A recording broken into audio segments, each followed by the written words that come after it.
Hey folks, I just recently wrote another article on Medium. This one has to do with the Sports Coliseum.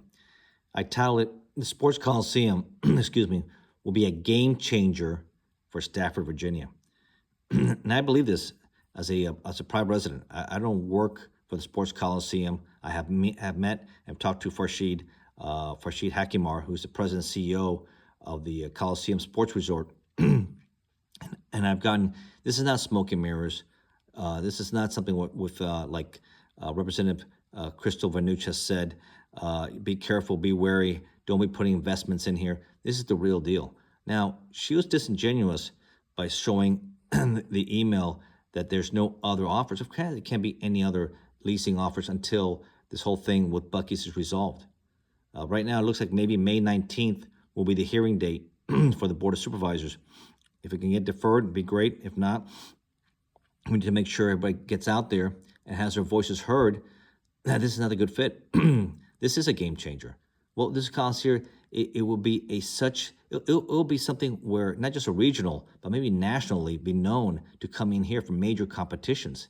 I mean, the project I'm going to read to you is estimated to cost about $350 million to develop, while combining sports, hospitality, and entertainment into one place. That's fantastic. That's better than having that travel center, the awful Beaver, coming here, which is going to bring people from all over the country. Huge congestions. We're probably going to have more than 30,000 cars per day. I mean, it will be insane to have this. This will be a lot less. The footprint here will be like maybe 2,000 or 3,000, and will make a lot more in revenue, a lot more in tax revenue. According to Farshid, it'll be over 20 minimum, conservative 25 million, up to maybe 50 million. That's a lot, with hundreds of jobs created and thousands indirectly impacting the local economy. This is a winner. This is what the people want here. And why does Representative Vanucci decide to get involved in Garrisonville while our representative, Dr. Young, supports our position? And this is not what the community wants here. Why is she involved? Maybe she has a lot of ties with the Beaver. I don't know, but that's a problem. Respect, just like the Planning Commission. We had a representative, Goldstein, who's wanted to defer, and then they changed it, and he voted no. You should respect the vote. We don't want to recommend this. There's no rezoning. We don't need a business this size next to a residential community. That's why they need the rezoning. That's why they want the conditional use permit. We don't want any of that here. We live here. People pay a lot in taxes here not to have something like this in their backyard. And this would be something fantastic. It will be a massive multi-sport facility with an indoor athletic space designed for basketball, volleyball, soccer, track and field, Olympic-sized swimming pools, football, lacrosse, tennis, pickleball, an ice rink, gymnastics, boxing, MMA, rock climbing, and other sports. Tons of other things to do, plus outdoor fields as well. This is all year round. This is great training. We could have major competitions out here. People can also work and train. They're going to have workout facilities out here. This is state of the art. This is not something Mickey Mouse, which will be an embarrassment here. This is something, a source of pride, and we should support Farshid with. This will also include a 10,000-seat indoor arena for major sporting events, concerts, conventions, and community events, meaning high school graduations, other ceremonies. I mean, that is what we want here. This is a winner. Even an amphitheater for outdoor events, a full-service hotel giving walkable access, fantastic, makes sense.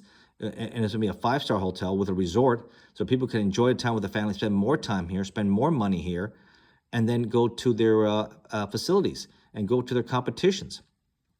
This will be an amazing boom for the economy. And on top of that, he also wants to include 100,000 square foot of retail services with high-end restaurants, cafe, fitness centers, health services, and much more. I don't understand the problem people have unless they're in so deep with Buc-ee's, they don't care about anything else. This is what's right for the community. This is a good plan right here. Buc-ee's does not fit in here. It does not fit in here for many reasons. This concept would turn Stafford into a regional, if not national, powerhouse for tournaments, leagues, and other championships.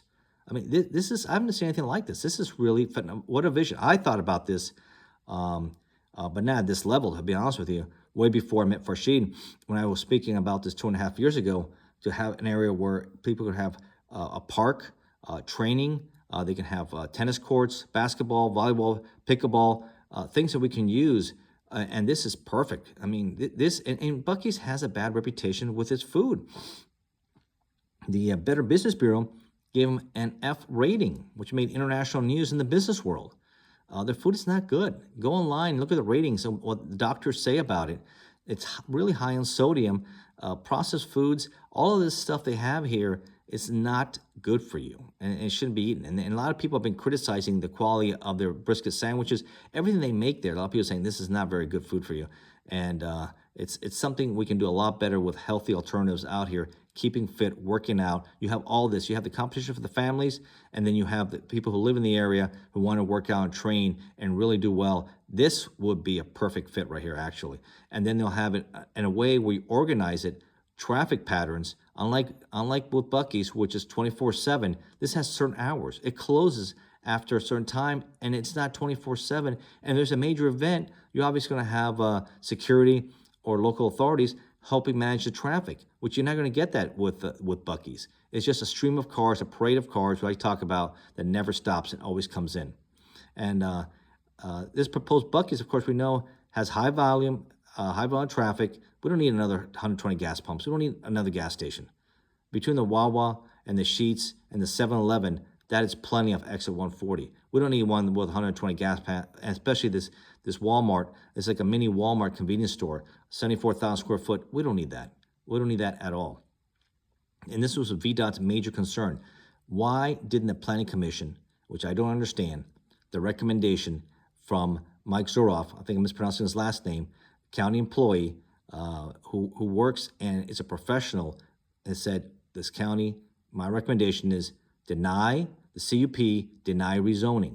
Deny the rezoning. It's not fair for these people to put a convenience store that size right up against them.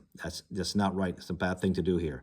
But they decided 4-3, and this is where we are. It'd been nicer to have it rejected, not recommended to the Board of Supervisors, because they're making the wrong decisions. And people who voted for this, recommending it, don't live in this district either. So it makes them say these people only care for themselves and not for the people who live here, who spoke quite eloquently and prepared at least 5-1 against the awful Beaver, here. So look up the article if you want. It's all over social media. Sports Colosseum. It doesn't fit here. I mean, the Sports Colosseum does fit here. This thing doesn't fit here, the Beaver.